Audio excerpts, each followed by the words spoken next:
Exam study YouTube channel में आप सभी लोगों का स्वागत है दोस्तों। तो ये जो वीडियो है दोस्तों special GK GS Bihar DElEd examination 2024 के लिए है।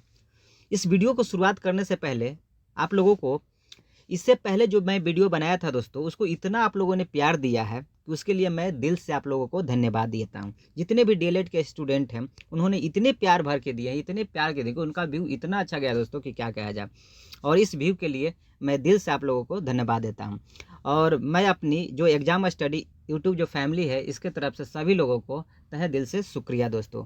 तो वीडियो में बने रहिए। और इस वीडियो में सबसे पहले मैं एक आप लोगों को मोटिवेशनल शायरी बोलना चाहूँगा कि दोस्त मायूस मत होना, दोस्त मायूस मत होना, ज़िंदगी से किसी भी वक्त तेरा नाम बन सकता है, किसी भी वक्त तेरा नाम बन सकता है। अगर दिल में हो आग, अगर दिल में हो आग और हौसले हो बुलंद तो अखबार बेचने वाला भी कलाम बन सकता है, अखबार बेचने वाला भी कलाम बन सकता है।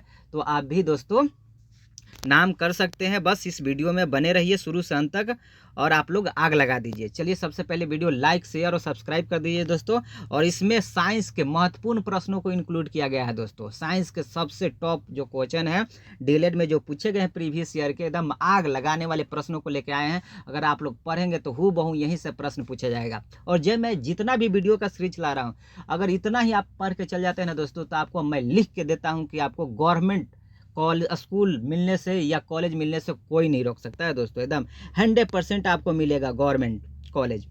तो चलिए बने रहिए। वीडियो की शुरुआत करते हैं दोस्तों। पहला जो प्रश्न है आप लोग देख सकते हैं ध्यान से, स्क्रीन पर आपको दिखाई दे रहा है। चलिए इसकी शुरुआत करते हैं दोस्तों कि प्रकाश की चाल इसकी आवृत्ति से निम्नलिखित में से किस सूत्र से संबंधित है। तो 4 ऑप्शन दिए गए हैं दोस्तों। आप लोग इसका आंसर कॉमेंट बॉक्स में भी आप लोग देते रहिए। तो चलिए मैं इसका राइट आंसर आप लोग को बताता हूं दोस्तों। इसका राइट आंसर है ऑप्शन नंबर आपका सी इज द राइट आंसर। चाल इक्वल टू होता है दोस्तों आवृत्ति गुने तरंग दैर्घ्य। क्या होता है? आवृत्ति इंटू तरंग दैर्घ्य। बात करते हैं दोस्तों कि आवृत्ति क्या होती है। बहुत सारे विद्यार्थी ऐसे हैं जो आवृत्ति तो जानते ही नहीं है। आवृत्ति का क्या होता है दोस्तों तो बताते हैं कि आवृत्ति जो होती है कि कई दोलन या कई तरंग एक सेकेंड में दिए गए बिंदु से होकर गुजरती है, उसी को कहा जाता है दोस्तों आवृत्ति। उसी को क्या कहा जाता है दोस्तों? आवृत्ति कहा जाता है। और आवृत्ति का जो SI मात्रक होता है वो क्या होता है? हर्ट्ज होता है। याद रखिएगा हर्ट्ज होता है। अब बात करते हैं कि तरंग दैर्घ्य क्या होता है।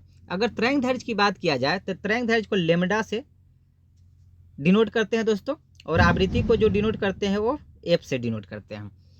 तो कहने का मतलब जो तरंग दैर्घ्य होता है कि किसी तरंग से दो शीर्षों और दो जो गर्त होते हैं या घाटी होते हैं उनके बीच की दूरी को तरंग दैर्घ्य के रूप में निरूपित किया जाता है दोस्तों। और तरंग दैर्घ्य की अगर मात्रा की बात किया जाए तो इसे मीटर में प्रदर्शित करते हैं। ये भी बातें आप याद रखिएगा। चलिए अगले प्रश्न की ओर आते हैं दोस्तों। अगला जो प्रश्न है दूसरा नंबर आप लोग स्क्रीन पर देख सकते हैं कि पुटिकाओं में प्रोटीन और लिपिड के परिवहन, संशोधन और पैकेजिंग के लिए निम्नलिखित में से कौन सा कोशिकांग उत्तरदायी है। तो अगर इसका आंसर की बात किया जाए तो आप लोग देख सकते हैं 4 ऑप्शन दिए गए हैं दोस्तों। आप लोग भी बताइए कि इसका राइट आंसर क्या होगा। इसका राइट आंसर होगा दोस्तों ऑप्शन नंबर बी, गोल्जी अपर्ट्स।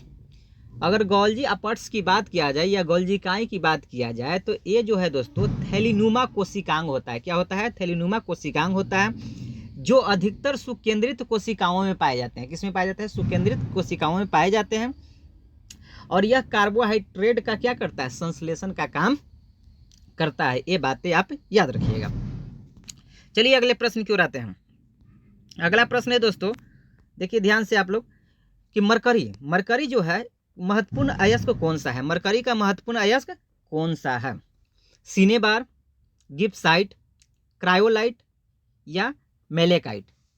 आप लोग बताइए इसका राइट आंसर क्या होगा दोस्तों। चलिए मैं बताता हूं। इसका राइट आंसर होगा दोस्तों सिनेबार। मरकरी का जो अयस्क है उसका नाम क्या है दोस्तों? सिनेबार। अगर सिनेबार की केमिकल फार्मूला की बात किया जाए तो इसका होता है HgS। क्या होता है? HgS। और एक और महत्वपूर्ण बातें आप याद रखिएगा कि मरकरी या पारा ही एक ऐसा धातु है दोस्तों जो कमरे के ताप पर भी क्या होता है? लिक्विड फॉर्म में अर्थात तरल फॉर्म में, द्रव फॉर्म में पाया जाता है। और पारे की परमाणु संख्या की बात किया जाए तो इसका परमाणु संख्या जो होता है दोस्तों वो 80 होता है, 80 होता है। एक और इसके साथ बात आप लोग याद रखिएगा कि पारे के कारण ही एक बीमारी होती है, जो बहुत सारे एग्जामिनेशन में ये प्रश्न आ चुका है कि पारे के कारण कौन सी बीमारी होती है। तो उस बीमारी का नाम है दोस्तों मीन माता। क्या नाम है? मीना माता, याद रखिएगा, ये बीमारी होती है दोस्तों। बहुत ही इंपॉर्टेंट प्रश्न है। चलिए अगले प्रश्न की ओर आते हैं। अगला प्रश्न है दोस्तों चौथा नंबर जो प्रश्न है दोस्तों आप लोग स्क्रीन पर देख सकते हैं कि जल कांच का मुख्य अवयव है कैल्शियम सिलिकेट का, मैग्नीशियम सिलिकेट का, सोडियम सिलिकेट का या सिलिकेट अम्ल का। आप लोग बताइए इसका राइट आंसर क्या होगा दोस्तों। जल्दी आप लोग कमेंट बॉक्स में कमेंट कीजिए कि इसका आंसर क्या होगा। चलिए एकदम जल्दी से आग लगा दीजिए कमेंट बॉक्स में दोस्तों, कमेंट कीजिए कि इसका राइट आंसर क्या होगा। चलिए उससे पहले मैं आपको बता देता हूं कि इसका आंसर जो होगा दोस्तों उसका होगा सोडियम सिलिकेट। क्या होगा? Sodium silicate. सोडियम सिलिकेट की अगर रासायनिक फार्मूला की बात किया जाए तो Na2SO3 जो जल कांच का मुख्य अवयव है दोस्तों। आइए अगले प्रश्न की ओर आते हैं दोस्तों। अगला प्रश्न है कि दामा मानव शरीर के विकार है। किसका विकार है? गतिज तंत्र का, परिसंचरण तंत्र का, श्वसन तंत्र का या पाचन तंत्र का। इसका राइट आंसर है दोस्तों ऑप्शन नंबर बी, आपका श्वसन तंत्र का। किसका है? श्वसन तंत्र। अगर बात किया जाए कि दम्मा क्या होता है, दम्मा आप लोग जानते हैं बोलचाल की भाषा में, दम्मा जो होता है इसमें सांस लेने में आपको कठिनाई हो जाएगी, घरघराहट की आवाज आएगी और सांस फूलने की जो समस्या होती है इसी को क्या कहा जाता है? दम्मा कहा जाता है, जो श्वास नली से संबंधित है दोस्तों। चलिए अगले प्रश्न की ओर आते हैं। अगला प्रश्न है दोस्तों कि जल के जो भीतर वायु का जो बुलबुला होता है वह कैसा व्यवहार करता है। 4 ऑप्शन दिए गए हैं, आप बताइए कैसे व्यवहार करता है। चलिए इसका राइट आंसर मैं बता देता हूं दोस्तों, ऑप्शन नंबर ए, अवतल लेंस की तरह यह व्यवहार करता है। अब बात करते हैं कि अवतल लेंस से रिलेटेड कुछ बातें करते हैं। तो अवतल लेंस को एक और नाम से भी जानते हैं, आप लोग जानते होंगे, इसे अपसारी लेंस कहा जाता है। क्या कहा जाता है दोस्तों? अपसारी लेंस। अपसारी लेंस के नाम से भी जानते हैं। और अवतल लेंस की जो फोकस दूरी होती है वो क्या होती है दोस्तों? वो होती है आपकी निगेटिव, ऋणात्मक होता है। ये भी बातें आप याद रखिएगा। चलिए अगले प्रश्न की ओर आते हैं दोस्तों, फटाफट अगले प्रश्न की ओर आते हैं।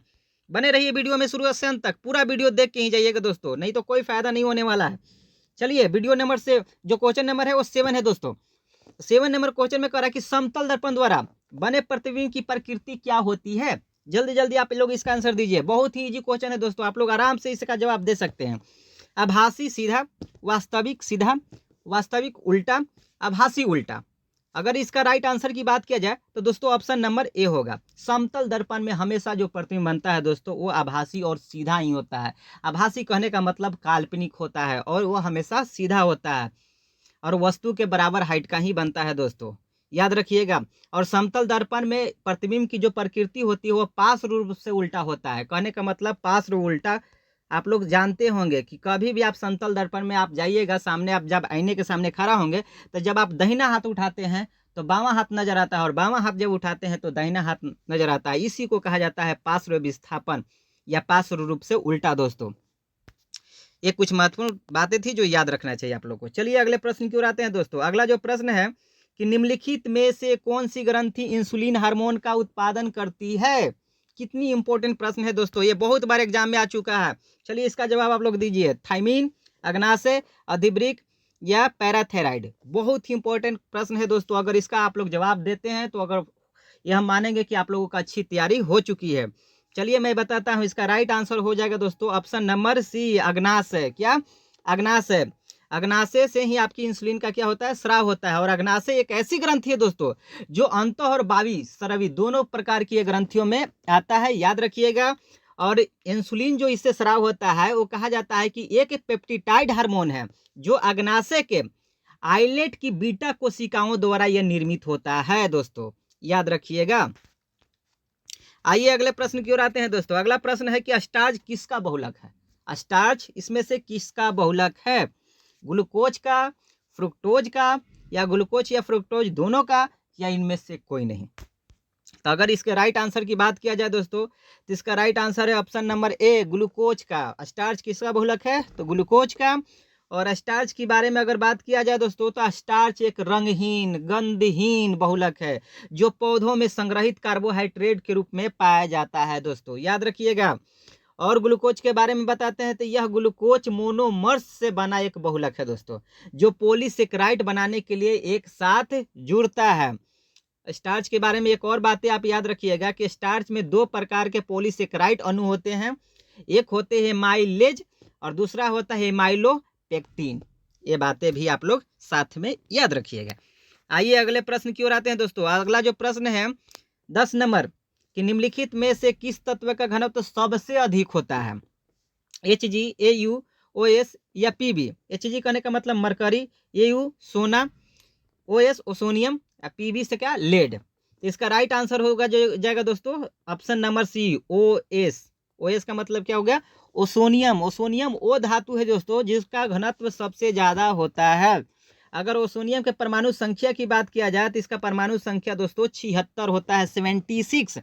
और ओसोनियम का जो खोज हुआ था, इन्वेंशन जो हुआ था दोस्तों 1803 ईस्वी में एक प्रसिद्ध साइंटिस्ट थे स्मिथसन टेनेंट नामक साइंटिस्ट ने ओसोनियम नामक तत्व के आविष्कार किए थे, याद रखिएगा। चलिए अगले प्रश्न की ओर आते हैं दोस्तों। अगला जो प्रश्न है कि निम्नलिखित या पौधों को इनमें से कौन से पोषक तत्व मिट्टी से प्राप्त होता है, नाइट्रोजन, हाइड्रोजन, ऑक्सीजन या कार्बन। तो इसका राइट आंसर क्या हो जाएगा दोस्तों नाइट्रोजन। आप लोग जानते हैं कि दलहनी जो पौधा होता है या फलीदार जो पौधा होता है वो मिट्टी से ही नाइट्रोजन ले लेता है दोस्तों, उसे नाइट्रेट में बदल देता है। इसीलिए आप लोग जानते हैं कि दलहनी पौधों में खाद की जो यूरिया खाद डालते हैं वो डालने की जरूरत नहीं होता है, क्योंकि उसमें एक जीवाणु होता है जिसका नाम क्या होता है राइजोबियम, जो डायरेक्ट उसे क्या कर लेता है नाइट्रोजन लेकर नाइट्रेट में बदल देता है दोस्तों। तो क्या लेता है पौधे मिट्टी से नाइट्रोजन, और इसके साथ और भी लेता है फास्फोरस और पोटेशियम भी प्राप्त करते हैं मिट्टी से। ये भी बातें आप याद रखिएगा साथ में। चलिए अगले प्रश्न की ओर आते हैं दोस्तों। अगला जो प्रश्न है कि उत्तल दर्पण में वस्तु यदि ध्रुव पर हो तो उसका प्रतिबिंब कहाँ बनेगा।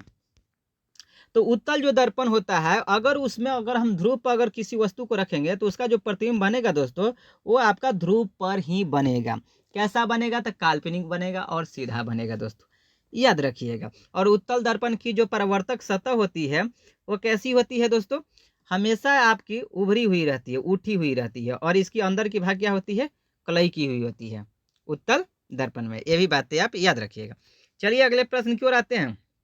अगला प्रश्न है दोस्तों 13 नंबर, किसमें कहा जा रहा है कि जब किसी उदासीन धातु के गोले को धनात्मक रूप से आवेशित कांच के छड़ के संपर्क से आवेशित किया जाए तो यह गोला क्या हो जाएगा, इलेक्ट्रॉन को गंवाएगा, इलेक्ट्रॉन प्राप्त करेगा, प्रोटॉन गंवाएगा या प्रोटॉन प्राप्त करेगा। तो इसका राइट आंसर हो जाएगा दोस्तों ऑप्शन नंबर ए है, इलेक्ट्रॉन को क्या करेगा गंवाएगा, खोएगा, लॉस करेगा। इलेक्ट्रॉन को क्या करेगा ये लॉस करेगा, याद रखिएगा।